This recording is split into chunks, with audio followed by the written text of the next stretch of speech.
সুপ্রিয় শিক্ষার্থী, আসসালামু আলাইকুম। ঈদ পরবর্তী ক্লাসে তোমাদের স্বাগত জানাচ্ছি। নবম শ্রেণীর শিক্ষার্থীরা, তোমাদের আবারও একটি নতুন সেমিস্টার শুরু হয়ে গেল। ঈদের পূর্বেই তোমরা প্রথম সেমিস্টার শেষ করেছো, তারপরে ঈদ খুব সুন্দরভাবে আনন্দের সাথে উদযাপন করেছো। এরপরে আমরা কিন্তু পুরো দমে এবং নতুন একটি উদ্দীপনা নিয়ে, নতুন একটি শক্তি নিয়ে, নতুন সিলেবাস নিয়ে আবারও তোমাদের সামনে উপস্থিত হয়েছি। আমি মোহাম্মদ শহীদুল ইসলাম, প্রশাসনিক কর্মকর্তা, সৃষ্টি central school and college, Rajshahi. আজকে আমাদের আলোচনার বিষয় কি?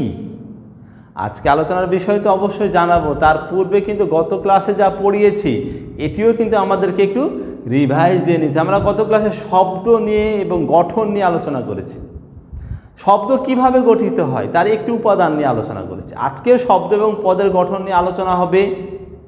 তবে আগে গত ক্লাস আমরা যে জানি যে বাংলা ভাষায় যে শব্দ গঠনের যে নিয়ম আছে, দুইটা প্রক্রিয়া, একটি হচ্ছে উপসর্গ আর একটি প্রত্যয়। বলো দেখি প্রিয় শিক্ষার্থী, উপসর্গ শব্দের কোথায় বসে? উপসর্গ শব্দের কোথায় বসে?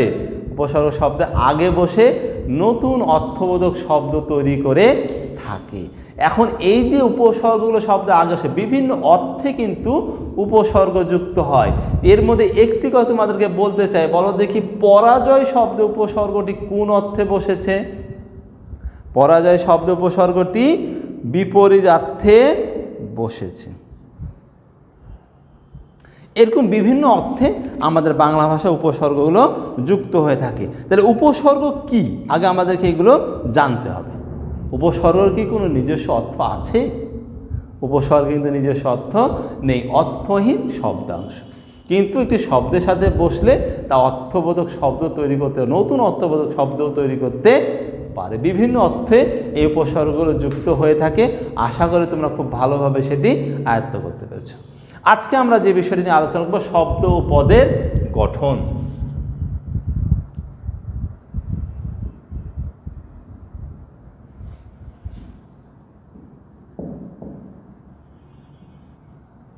আজকে আমাদের আলোচনার বিষয় শব্দ ও পদের গঠন। এখন শব্দ কিভাবে গঠিত হয় এটি তো তোমরা সবাই জানো। একজন বলো দেখি, শব্দ কিভাবে গঠিত হয়? একাধিক ধ্বনি মিলিত হয়ে যখন একটি অর্থ প্রকাশ করে তখন তাকে বলা হয় শব্দ। তার ধ্বনির সম্মিলনে কিন্তু শব্দ গঠিত হয়ে থাকে। তো এই ধ্বনি নিয়ে যে শব্দ তৈরি হয়, এই শব্দের মূল আছে, এই শব্দের মূলকে বলা হয় শব্দমূল।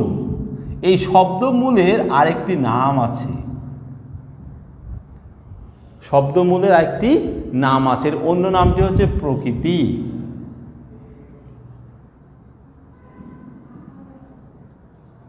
তাহলে শব্দমূলের অপর নাম কি? শব্দমূলের অপর নাম হচ্ছে প্রকৃতি। প্রকৃতি কি? এই প্রকৃতির মধ্যে দুইটা ভাগ আছে। তাহলে প্রকৃতি, আমরা জানি যে প্রকৃতির মধ্যে দুইটা ভাগ আছে। প্রকৃতির শব্দের মূল বা ধাতুর মূল। ক্রিয়াপদের মূল অংশকে আমরা ধাতু বলি। তাহলে এই প্রকৃতি হচ্ছে দুই ধরনের, একটা হচ্ছে শব্দ প্রকৃতি বা নাম প্রকৃতি। একটি হচ্ছে শব্দ প্রকৃতি বা নাম প্রকৃতি, আরেকটি হচ্ছে ক্রিয়া প্রকৃতি।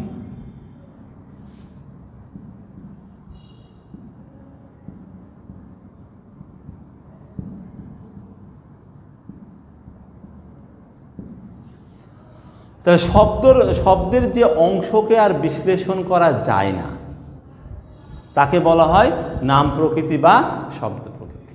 অর্থাৎ শব্দের ক্ষুদ্রতম অংশকে বলা হয়, শব্দের ক্ষুদ্রতম অংশ। অনেকগুলো শব্দ আছে, আমরা জানি শব্দ দুই ধরনের, মৌলিক শব্দ এবং সাধিত শব্দ।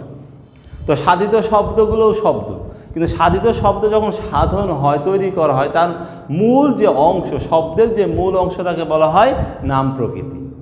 আর ক্রিয়াপদের যে মূল অংশ তাকে বলা হয় ক্রিয়া প্রকৃতি। এই নাম প্রকৃতি এবং ক্রিয়া প্রকৃতির সাথে শব্দাংশ যুক্ত হয়ে নতুন অর্থবোধক শব্দ তৈরি হয়। তাহলে শব্দাংশ যুক্ত হয়ে নতুন শব্দ তৈরি হয়। এখন এই যে নাম প্রকৃতি বা শব্দ মূলের উদাহরণ কি, এগুলো আমাদেরকে একটু জানতে হবে। যেমন আমরা যদি উদাহরণ দিই, ধরো ঘর একটি শব্দমূল, তারপরে তামা একটি শব্দমূল, মা একটি শব্দমূল। এরপর আছে ক্রিয়া প্রকৃতি। এই ক্রিয়া প্রকৃতি কি আমরা জানি, ক্রিয়া প্রকৃতির মধ্যে আছে পর একটি ক্রিয়া প্রকৃতি, চল একটি ক্রিয়া প্রকৃতি। তাহলে এই ক্রিয়া প্রকৃতি মানে হচ্ছে ক্রিয়াপদের মূল অংশকে বলে কি, যার সাথে বিভক্তি যদি যুক্ত হয় তাহলে ক্রিয়াপদ গঠিত হয়ে থাকে। যখন তাহলে যে শব্দাংশগুলো নাম প্রকৃতি বা ক্রিয়া প্রকৃতির সাথে যুক্ত হয়ে নতুন শব্দ গঠন করে সেগুলো হচ্ছে দুইটি বিষয়, একটি হচ্ছে উপসর্গ আর একটি প্রত্যয়।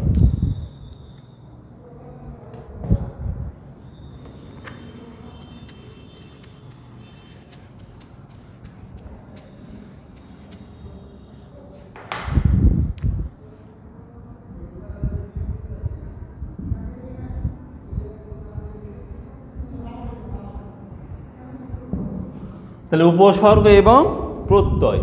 উপসর্গ আমরা জানি উপসর্গ বসে শব্দের আগে, তা যে শব্দাংশগুলো শব্দের আগে বসে নতুন অর্থবোধক শব্দ তৈরি করে তাকে বলা হয় উপসর্গ। এই উপসর্গের কিন্তু কোনো নিজস্ব অর্থ নেই, কিন্তু নতুন অর্থবোধক শব্দ তৈরি করতে পারে। এখন দেখো একটি শব্দ হচ্ছে জয়, এর আগে যদি আমরা পরা উপসর্গটি যুক্ত করি তাহলে যে শব্দটি গঠন করবে সেটা হচ্ছে পরাজয়।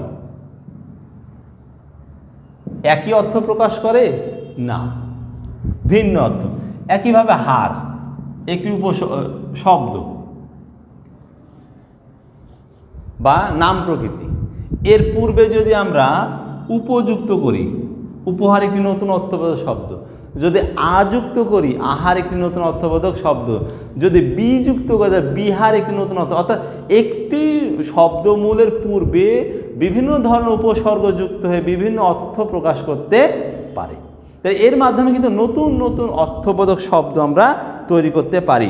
যেসব শব্দাংশ শব্দমূলের পরে যুক্ত হয়ে নতুন অর্থবোধক শব্দ তৈরি করে তাদেরকে বলা হয় প্রত্যয়। তাহলে উপসর্গ বসে আগে আর প্রত্যয় বসে শব্দমূলের পরে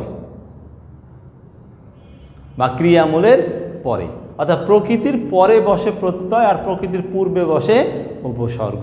তাই যেমন আমরা ধরো আমরা এর আগে যে প্রকৃতির উদাহরণ দিয়েছিলাম নাম প্রকৃতি, নাম প্রকৃতির উদাহরণ দিয়েছিলাম কি ঘর,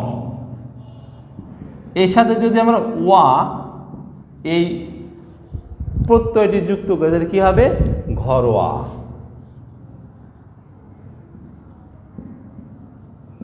আমরা বলি ঘরোয়া অনুষ্ঠান। এরপরে আসো যদি আমরা উদাহরণ দিয়েছিলাম তামা, এর সাথে যদি আমরা টে প্রত্যয় যুক্ত করি তামাটে, এটিও কিন্তু একটি সাধিত শব্দ। তাহলে বোঝা যাচ্ছে উপসর্গ এবং প্রত্যয় যুক্ত হয়ে সাধিত শব্দ গঠিত হয়। তাহলে এই যে উপসর্গ এবং প্রত্যয় যুক্ত হয়ে যে শব্দগুলো গঠিত হয় তার নাম কি বললাম, তার নাম বললাম সাধিত শব্দ। এই সাধিত শব্দ ছাড়াও আরও কয়েকটি ভাবে আমরা নতুন অর্থবোধক শব্দ তৈরি করতে পারি, যেমন সমাস যুক্ত করে। সমাস নিষ্পন্ন শব্দকে আমরা বলি সমস্ত পদ। তাহলে সমাস যুক্ত করেও কিন্তু আমরা নতুন অর্থবোধক শব্দ তৈরি করতে পারি।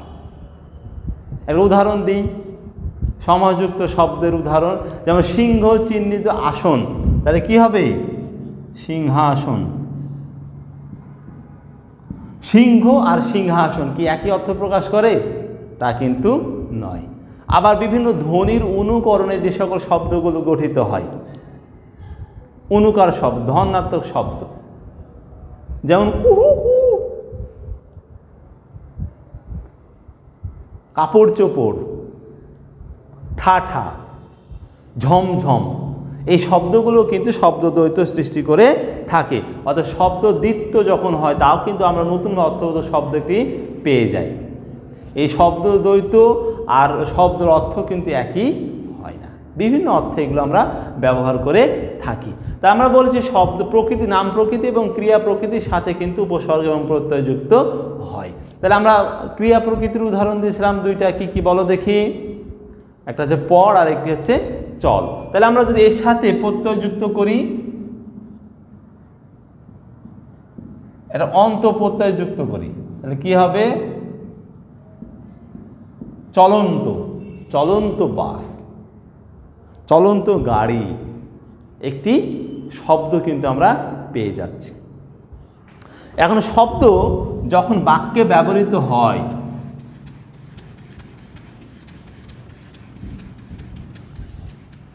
শব্দ যখন বাক্যে ব্যবহৃত হয় তখন তাকে বলা হয় পদ। বাক্যে ব্যবহৃত শব্দকে বলা হয় পদ। একটি শব্দ পদে পরিণত হওয়ার সময় যে সকল শব্দাংশ যুক্ত হয় তাকে বলা হয় লগ্নক।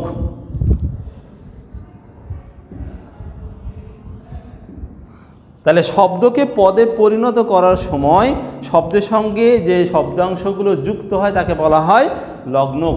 এই লগ্নক হচ্ছে 4 ধরনের। লগ্নক কত প্রকার? লগ্নক হচ্ছে 4 প্রকার। তাহলে কি কি আমাদেরকে অবশ্যই জানতে হবে। একটি হচ্ছে বিভক্তি,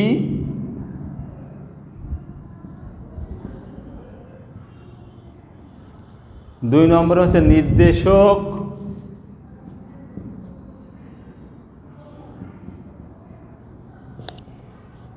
আমরা জানি 3 নম্বরে হচ্ছে বচন,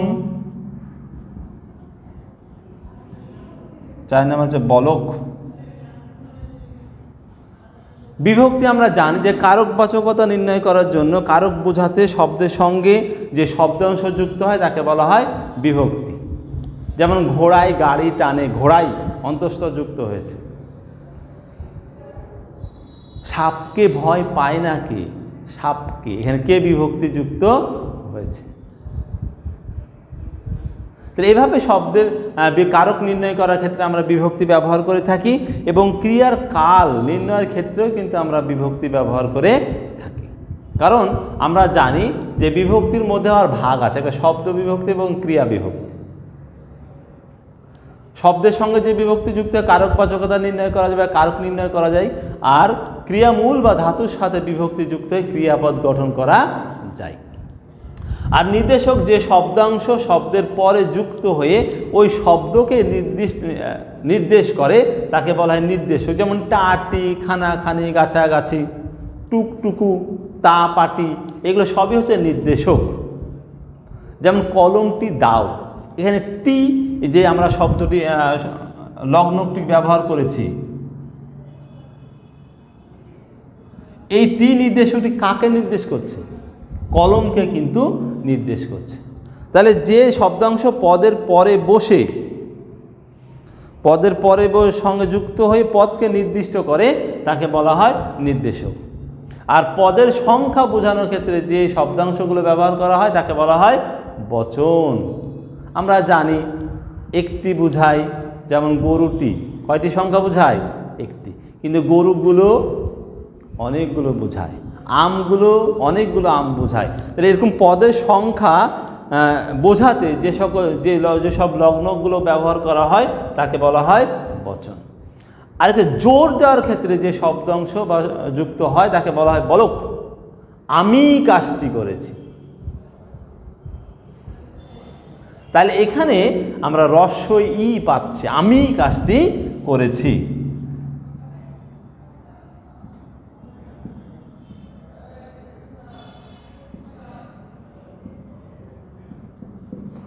তাহলে এখানে আমি কিন্তু একটি বলক।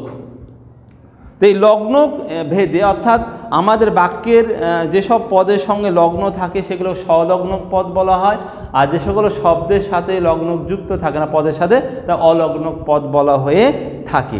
যেমন ছেলেরা ক্রিকেট খেলে, এখানে একটি শব্দ আছে, আমরা যদি বলি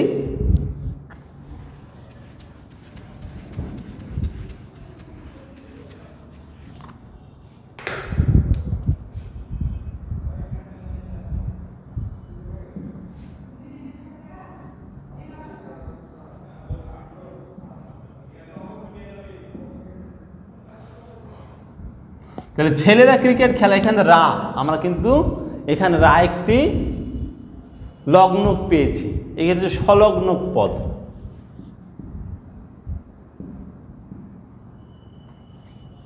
আর ক্রিকেট এর সাথে কোনো লগ্নক যুক্ত নেই, কিন্তু খেলার সাথে আবার লগ্নক যুক্ত আছে। তো যখন ক্রিকেট, এটা লগ্নতে অলগ্নক, এটি হচ্ছে কিন্তু অলগ্নক পদ। তো প্রিয় শিক্ষার্থী, আশা করি আজকের ক্লাস তোমরা খুব ভালোভাবে বুঝতে পেরেছো। আজকে আমরা শব্দ এবং পদের গঠন নিয়ে আলোচনা করলাম। তো এই ক্লাসগুলো নিয়মিত দেখার মাধ্যমে তোমরা তোমাদের পড়াশোনার ধারাবাহিকতা রক্ষা করতে পারবে। ক্লাস শেষ করবে এখনই, তবে তার আগে একটু কথা বলতে চাই। মানুষ হিসেবে মানুষকে তৈরি করার জন্য মানুষের সাথে অবশ্যই আমাদেরকে সুন্দর ব্যবহার করতে হবে। আমার কথার দ্বারা, আমার কাজের দ্বারা মানুষের কাছে আমাকে মহৎ মানুষে পরিণত হওয়ার জন্য অবশ্যই মানুষের সাথে কথা বলার সময় কথা রক্ষা করতে হবে। অর্থাৎ মানুষকে আমি যে কথা দিব, মানুষকে যে প্রতিশ্রুতি দিব, সেই প্রতিশ্রুতি রক্ষা করে আমাকে চলতে হবে। আমি যেন কখনোই আমার কথার দ্বারা অন্য মানুষের কাছে ছোট না হয়ে যায়। আমি কথা যেন বজায় রাখতে পারি এবং কথার গুরুত্ব যেন বজায় রাখতে পারি। আমি যা বলেছি সেই অনুযায়ী যেন আমি কাজ করতে পারি, তাহলেই কিন্তু আমি মানুষের কাছে ভালো মানুষে পরিণত হব। সবাই সুস্থ থেকো, ভালো থেকো, সবার সুস্থতা কামনা করে আজকের ক্লাস এখানে শেষ করব। তবে তার আগে হোমওয়ার্ক।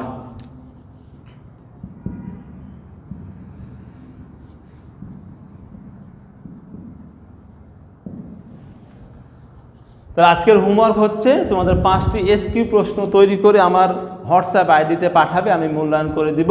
সবার সুস্থতা কামনা করে আজকের ক্লাস এখানে শেষ করছি। সবাইকে শুভেচ্ছা।